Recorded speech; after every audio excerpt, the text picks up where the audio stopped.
Hello and welcome to Game Changer. I'm Maryam Zia. Tonight we will be talking about the latest test that Pakistan is facing. Pakistan is facing floods at this point in time, and these are the devastating times where floods have swept across different areas of Punjab and beyond. More than 2 million people have been displaced so far, and hundreds and thousands of animals have been lost. This disaster comes at a very sensitive time for Pakistan's already struggling economy. And when we look at the inflation rates, inflation had cooled to 4.1% in July 2025 from 11.1% earlier this year. And food inflation, which spiked above 50% in 2023, had already eased. But now farmers and experts warn the cost of recovery when we look at these floods will run into billions of rupees to build the homes and infrastructures. This is not a humanitarian crisis, but this is a huge risk when we talk about food security and also the economic cost that it is going to be bearing for Pakistan in the coming days. This is an economic shock. What needs to be done, we will be discussing in today's program, from agriculture to industry and climate resilience. There are a lot of questions that's to be addressed, and why Pakistan keeps on running into this cycle of climate change that is leading into such natural disasters. And of course, there is a human angle to it as well. We'll be discussing and exploring all these dimensions and what these floods are costing not only to human lives, but the economic cost as well. To discuss this and more, we are joined in the studios by environmental consultant Dr. Muhammad Irfan Khan. Welcome to the program. We're also joined by environmentalist Dr. Ijaz Ahmad. Welcome to the program. Thank you. And we are joined online by Project Officer Climate Change UNIOM, Ms. Mehak Masood. Welcome to the program.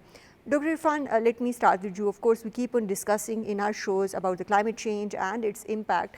And when we look at the recent situation, of course, Punjab is bearing the brunt of climate change.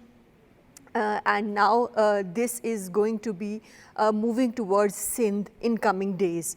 Punjab's fertile plains have been devastated. More than 2 million people have been affected as per reports, and over 2,000 villages have been destroyed or impacted in one way or another.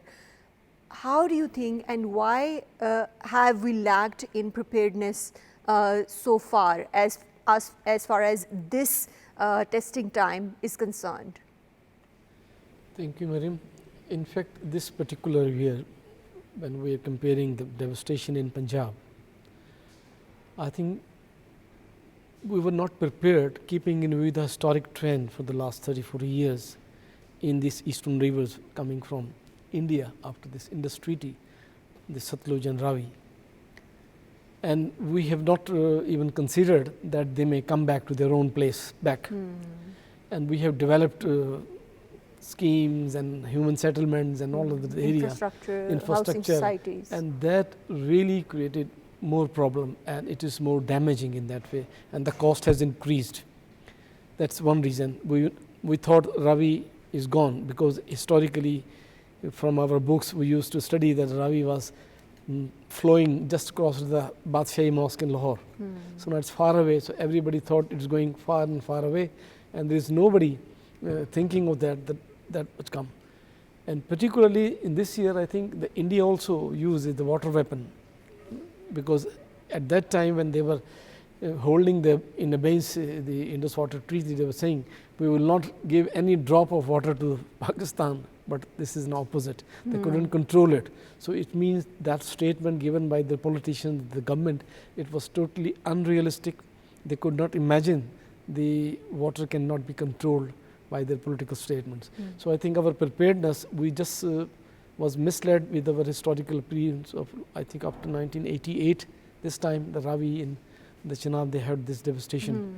And normally in the last 22 years, it was more in the Indus. We were not prepared for this level of destruction, even after We witnessed floods back in 2022 that costed us more than $33 Because that was billion. more coming Yes. from the Indus. And then from when we look at the historical context in 1994, 97, in 2000s, in different areas of Pakistan, of course. But moving on, Dr. Ijaz, when we look at different reports, of course, I will come to the economic impacts, but when we look at the humanitarian crises, there are reports that more than 760,000 people and 516,000 animals have been evacuated from different areas.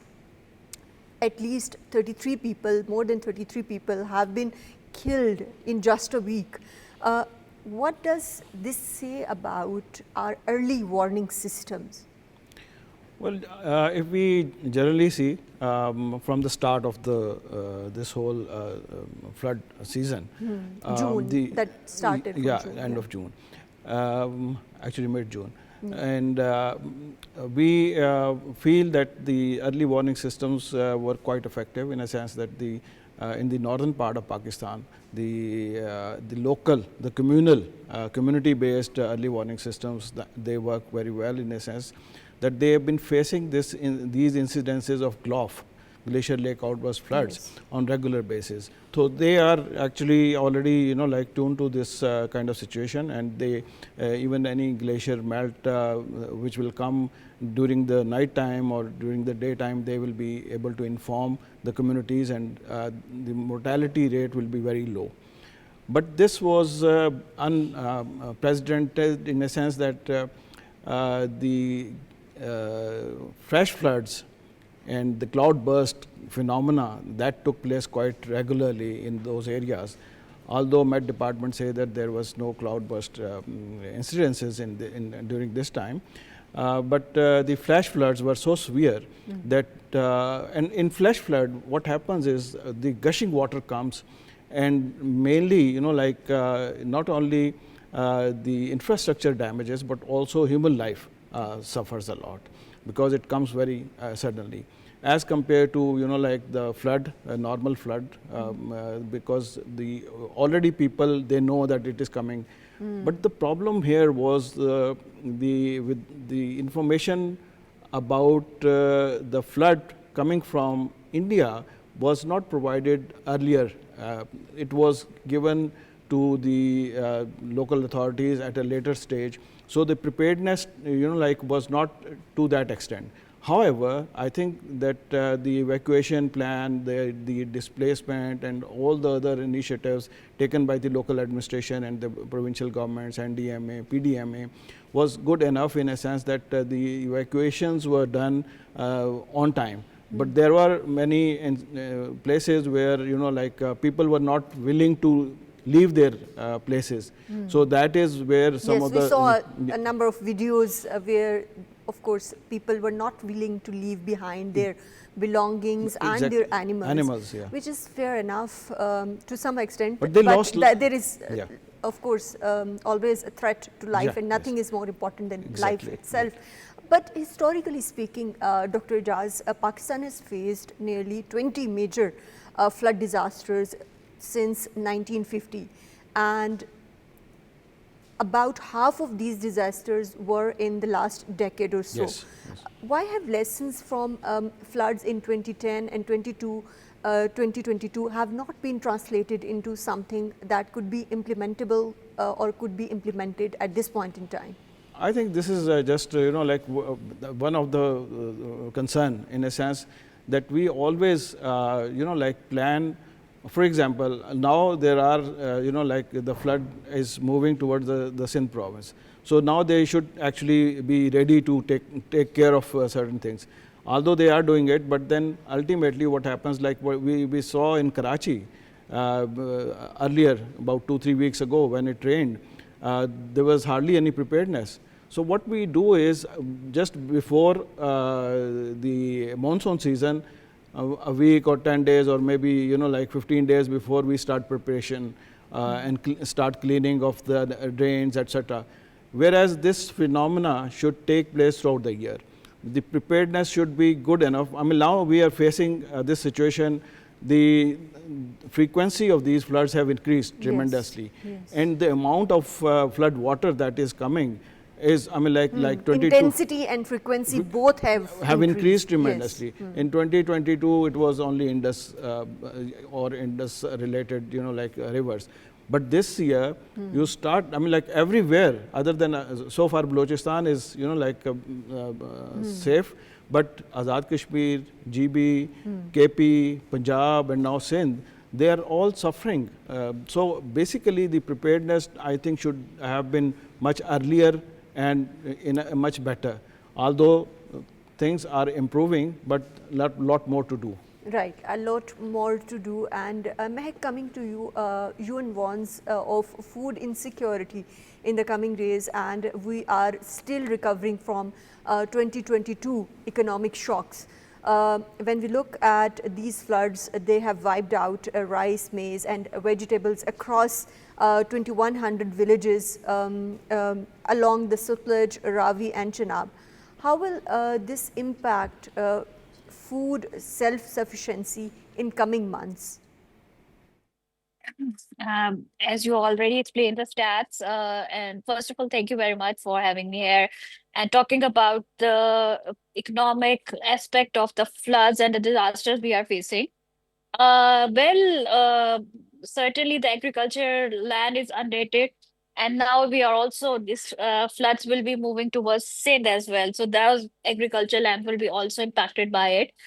It will create an imbalance, not only just for this year, but when there's floods, there's a nutrition wash. The soil does not remain the same at the same time, and for the next cycle, uh, we will have a low yield as well. So these things, it's not just for this year. We will be facing the food shortage in yields in the next year as well. The rice field will be the most impacted because this is their season of cultivation. Similarly, the other field, can see, cotton cultivators, because the land would be underwater, because in 2022 floods, we have seen that the major part of the land was underwater, and still the water to be get on the lower level, it takes like months to do so. So certainly this will be creating an imbalance, and we also need to think, really need to think for now, the authorities, that we really need to internalize the climate cost in our planning, and even for the need assessment basis as well, as you were explaining, that because of floods and disaster, there's economic loss, but in the future forecasting of economic loss, agriculture loss, social costs, livelihood loss, if you just combine infrastructure loss and most importantly, the human life loss as well. So we need to do our risk assessment and rethink our planning procedures and also the economic assessments, keeping in this view. So definitely there would be a shortage, and then you can see this one thing to another will disrupt the whole economic infra of the country.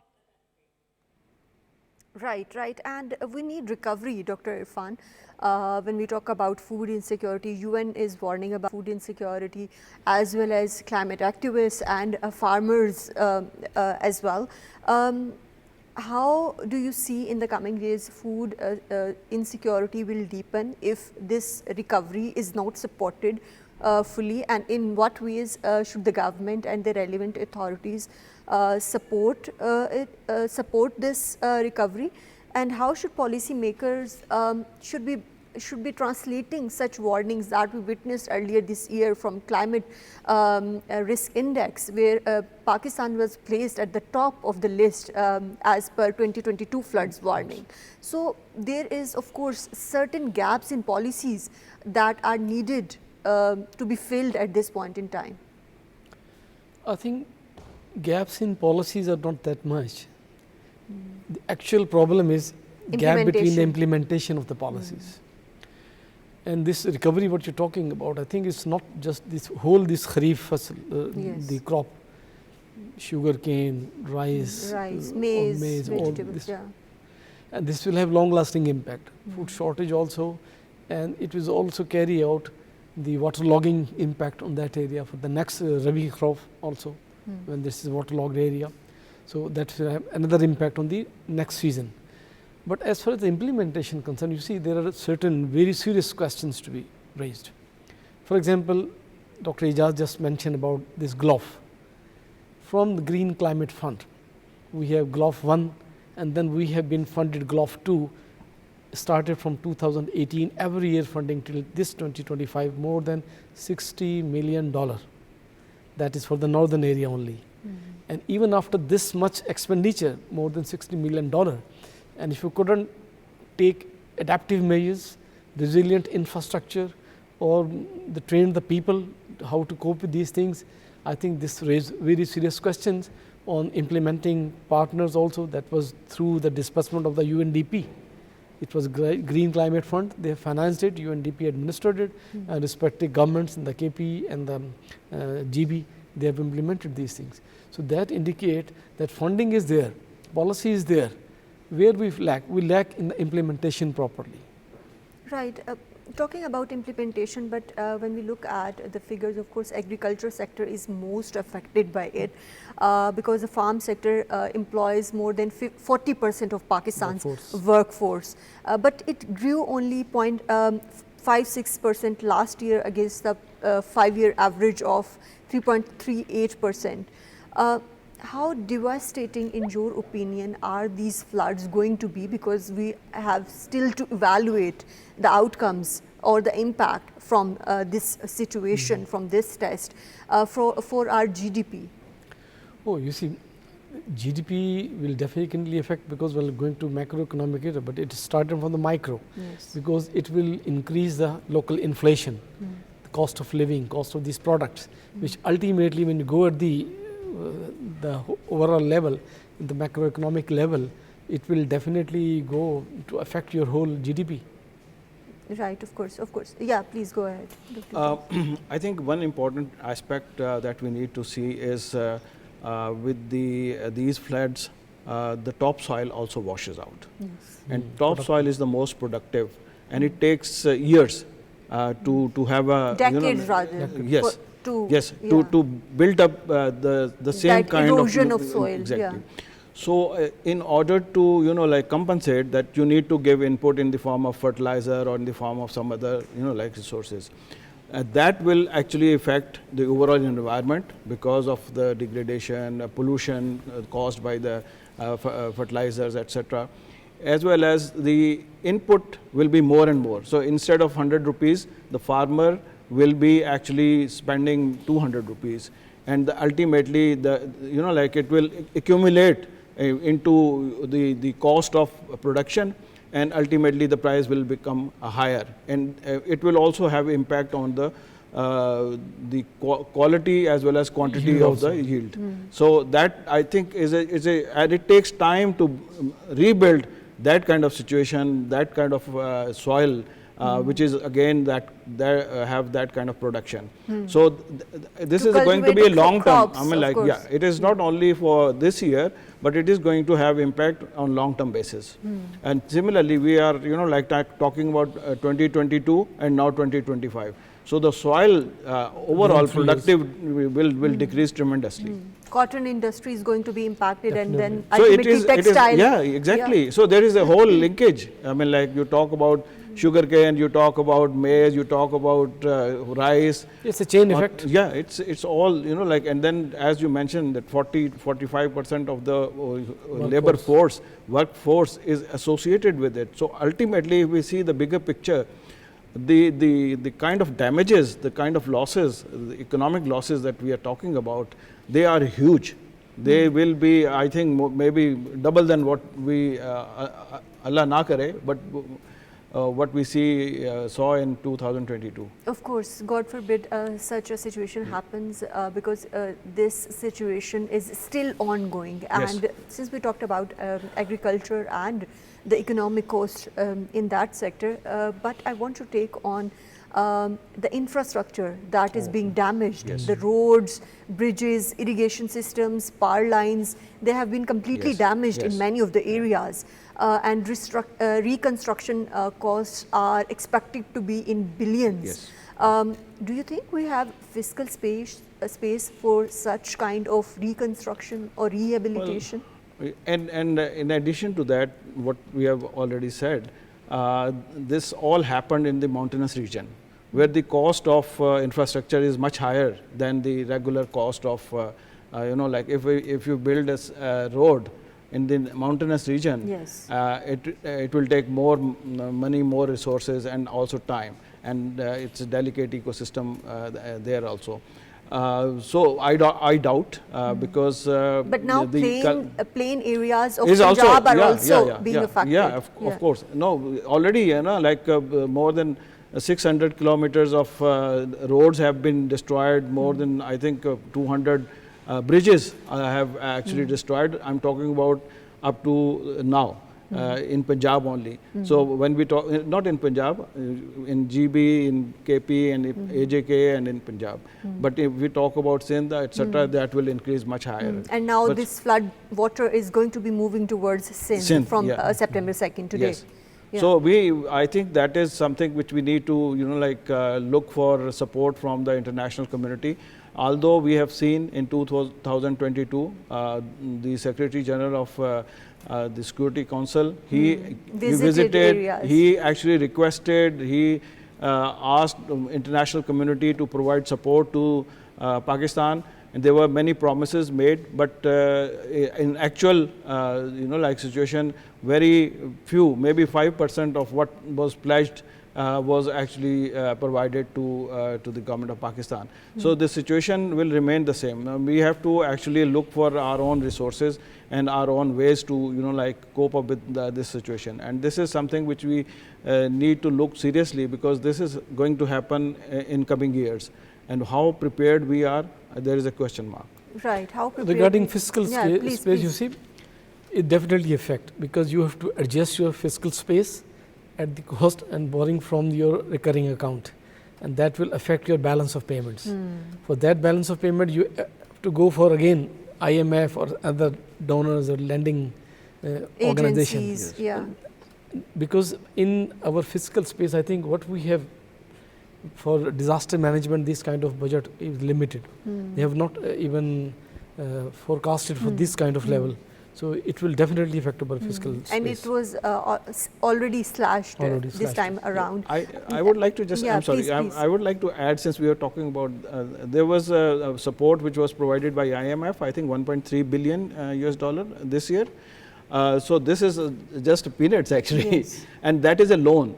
So, like interest on loan will enhance this whole support that has been provided. Considering the damage of or loss of $30 billion, course. 30.2 billion. 33. So 1.3 or something. 33, yeah. Yeah, but at the same time, since Dr. Irfan ji mentioned about the investors, what confidence can local and foreign investors realistically have when every 2 to 3 years Pakistan is going to be facing such multi-billion dollars or multi-million dollars losses? Yes, you're very right. I think it's a very important point, particularly the foreign investor, even our local investors. Yeah. They don't want to have industry in an area that every 2-3 years flush away. So definitely it will impact, and we have to build our resilience in our infrastructure. We have to develop actually the structures, flood control structures now. It is must, whether it's a barrages or a channelization canals or the reservoirs, whatever we have to build that infrastructure. Otherwise, when we have this infrastructure, this all devastating flood may be an opportunity for us. It has a resource value. If we compare the internal rate of return of water reservoirs, they are much, much higher than it's going back. So I think when we go, our priorities in this area, because now every 10 to 12 years, now 2 to 3 years. Yes. Yeah. Right? So And now Chairman PDMA Yes.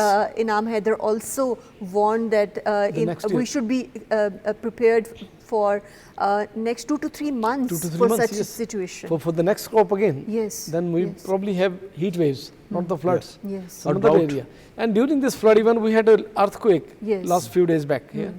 You see, for that purpose, we have to go for the priorities. Like we have a priority for our defense of the nation by all means of these things. This is also a defense against Of course. calamity. This is a National security, defense. human The security. of course. This environmental security is here now in intrinsic link with your national security. So Right. it has to be I'll be given the coming same back priority. to this very important point, Dr. Irfan, that you have raised. But let me bring in Mehak into the discussion. Mehak, like Dr. Ijaz earlier alluded to, that UN Secretary General visited Pakistan in 2022, but of course the promises were not met as far as the losses that Pakistan faced. And now when we look at the figures, Pakistan's poverty rate is expected to increase by 3.7 to 4%, pushing more than 8 to 9 million people into poverty. How do you think that the government alone can cushion such a massive social and economic shock without the support of international partners? Very well quoted question, but the international cooperation has also come in. You can see the UN Secretary General has announced a relief package for Pakistan, and also as we are also working, all the humanitarian agencies of UN, we are also on ground working and supporting the NDMS and PDMS in the flood relief and response. But however, as our other experts were explaining, that we really need to find the localized solution, because there would be some help that would be coming in. Firstly, which government really need to do, we really need to see the assessments and everything, what we really require. We really need to develop the bankable project, climate resilient infrastructure. So, the cooperation would become, but what are the requirements? What are the needs? So that clarity is really needed to be seen. If a donor is coming or any investor is coming, they really want to see their money is put into something that is changeable, that is impactful. So this is something which we are lacking at the moment, and that's why the donor confidence we are losing as well, like to see. And also the amount of support that can be provided from the donor response and other aspects, and then the implementation.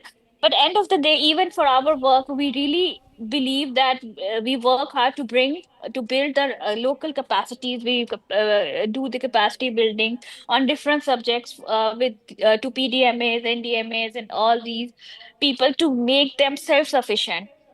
Right, That's right. where I That remains, Mehak, an and important point. But at the same time, since you alluded to the international cooperation and the international donors actually want to see the on-ground implementation of their donations.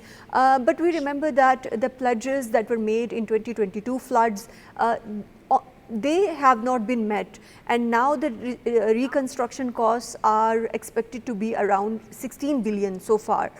So do you think that this time around, like you mentioned, that UN also announced some pledges, they are going to be translated into something that is actually working, going to be working or helpful for people that are now being pushed into poverty for no apparent fault of their own? with these pledges, even if you see when the COP in the Rio de Janeiro and the other COPs, what was pledged in 20 years back, that the global north will be providing support in terms of climate financing to the global south, but still that hasn't been met, not just for Pakistan but for the other countries as well. So that's translation is somehow really needed to be done. For that, still a long way to go. We really need to find and develop the uh, chain of bankable projects that we create, and that we can implement that in our country. Right. Thank you very But much, that Mehak. translation. Right, right. Thank you very much, Mehak Masood, for joining us in today's program. Dr. Irfan, look at the situation. More than half a million people are already living in makeshift camps and situations. So, do you think this is realistically possible for us to rely on or to look inwards for the solutions, like you earlier mentioned, and Mehak also alluded to, that this is important that we find our own ways out of this testing times? I think the most important thing is the preemptive or proactive approach to adopt these things. climate adaptation. Yeah. In adaptation include the infrastructures and resilient or climate smart agriculture, and also very important to train people right from, I think, from school level to what to do in this situation. They must be knowing, like in Japan, you see a lot of earthquakes and other things. The school kids, they know how to behave under this situation. We have to live with it, we have to manage with it, and then we have to, I think, develop the behavioral responses from the people in their daily living, how to do it. And with this, you see, now we have another important aspect with this. We're talking about the investors that are there. We are in China, CPEC, very important aspect we call economically, it's an economic corridor, starting from the north, going through up to Gwadar and all other area. So they have also put huge investment under this area. So they have also at risk now with these things. I think this kind of partnership, we have to look on this, what we have now, CPEC plan 2.0, 2.1 something, because 2017 to 30 is going to compete and onward. We have to include certain projects and certain measures within this, because it is now a joint program between Pakistan and China. That are climate resilient. Climate resilient. Infrastructure has to be climate resilient, whatever going to have these things. I think this is another important. We're talking about investors from other areas coming over here. They are already in. They have already invested billions of dollars. So it is very important aspect that we have to hand in China, like we have done in the security region. You see, considering the loss and damage and the casualties in this flood, if you compare to this May conflict with India, it is far, far higher than that. So where we have hands in hand with the China, everybody. So I think here again we have to go for the cooperation, because this is another area of national security. Of course, that remains an important area of national security. And when we talk about climate resilience, and when we look at different reports and figures, Pakistan has suffered 24.3 million internal displacements between year 2009 and 2023. And out of these figures, 24.1 million were only from floods. Why do, in your opinion, we still not have a comprehensive national climate action plan for these displaced people? Because they formulate an important ratio or percentage of the workforce.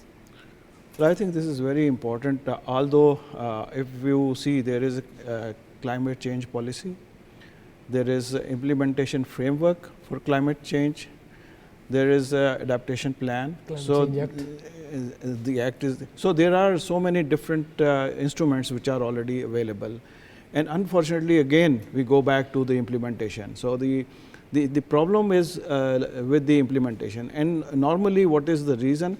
The capacity.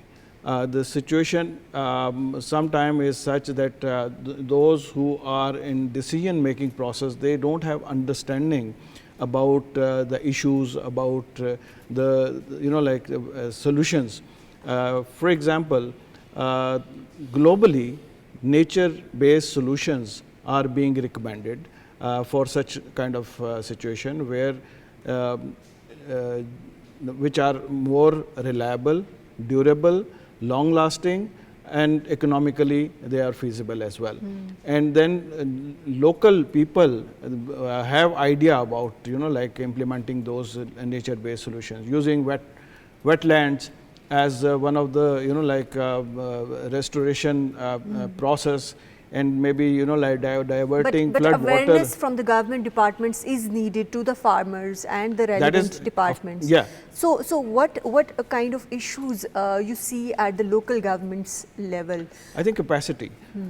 As mentioned by Dr. Irfan, the capacity is one of, although capacity of resources is important, but in addition to that, I think for decision making you need to understand what are the solutions available. So if you don't have capacity to understand about the solutions, you won't opt for that particular solution. So you will go for infrastructure development, you will go for construction, etc. But if there are certain solutions to improve the forest in that area, which will reduce the overall the erosion process, or the debris is coming downstream, they will be stopped by the forest. So if these solutions are there and people have seen that, I mean, like, this is internationally recognized process, but since there is lack of capacity among the communities as well as among the decision makers, therefore people, they don't go into that direction. And then rehabilitation and restoration process should be green, environmentally suitable. Otherwise, you know, like, this disaster will go and another disaster will come, and, you know, like, this will be a cycle that we have been witnessing for the past decade, and now its frequency and intensity has increased. Dr. Irfan, coming to you, like we earlier mentioned about the climate risk index report 2025 that placed Pakistan as the most affected country in 2022 data. How can we translate this global recognition into something that is good for Pakistan in terms of getting the donations and in terms of getting the capacity building for climate resilience? I think, yes, data was, I think, 2020 published in 2025. But again, I think, I don't know what will be the post this evaluation after this flood. Maybe it will exceed the 2022 damages. Yes. And in that case, I think some people, they just criticize it's like begging from the international donors and other things. I think it's not that the begging, it's a compensation, because our contribution to the greenhouse gas emission, which is main cause of the climate change over here. So we are not contributing to that, but we are facing that thing. So it's not something begging, it's a compensation. And yes, we have shortcomings on our part. Dr. Ijaz was saying that we have climate change policy, act and implementation framework. Then again, we have a climate change council, met I think just once in a year, and climate change authority still not yet completed. And when it is completed, they have section 4 of this climate change fund. That has to be established yet in that area. And again, I think you talked about the local governments. We are listening about NDMA, PDMA, provincial level over here. Provincial. But as per the act, there is a district disaster management, DDMA. We're not listening there, because I quote the words of our Foreign Minister Khawaja Asif yesterday over there, that we have to have established now our local government system. Once this local government system is established, then locally these can be adapted. It's not the NDMA is going up to the UC level and going up to the district level over because they understand the problems better and they will be in a better solution to resolve that. Dr. Ijaz, lastly, since we are concluding the program, what would be your top 3 suggestions, urgent suggestions to the policy makers for short term, medium term and long term, so that in future we can avoid or lessen the economic and humanitarian shock from climate change and floods? Well, I think as I mentioned earlier, nature-based solution, we should look for nature-based solutions because we globally they are recognized as one of the permanent, sort of almost permanent solutions.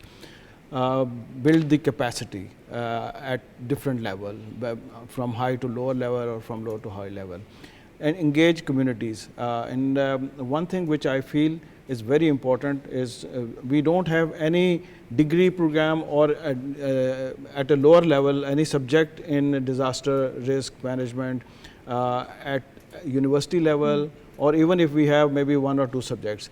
So that should be recognized as one of the priority area for awareness us. From the grassroots level. Awareness and education. So that will enhance the understanding and learning at different levels. We used to have this, civil defense, which actually would provide training to common man about any disaster or any local kind of issues. And that institutions is very, it's dormant almost. So we need to, look for, similarly, Boy Scout, Girl Scout. So we need to use these informal channels in order to make them understand about the various disasters that we can expect. And Pakistan, is placed in such geophysical situation where we feel the Gulf as well as the cyclone Yes. and tsunamis as well. Of course, our geographical location is also one of the factors that is contributing Yes. to the intensity and frequency of the floods. Thank you very much, Dr. Ijaz Ahmad, for joining us in Thank today's you. program. Thank you very much, Dr. Mohammad Irfan Khan, for joining us in today's program. That's all from Game Changer tonight. Take care. Allah Hafiz.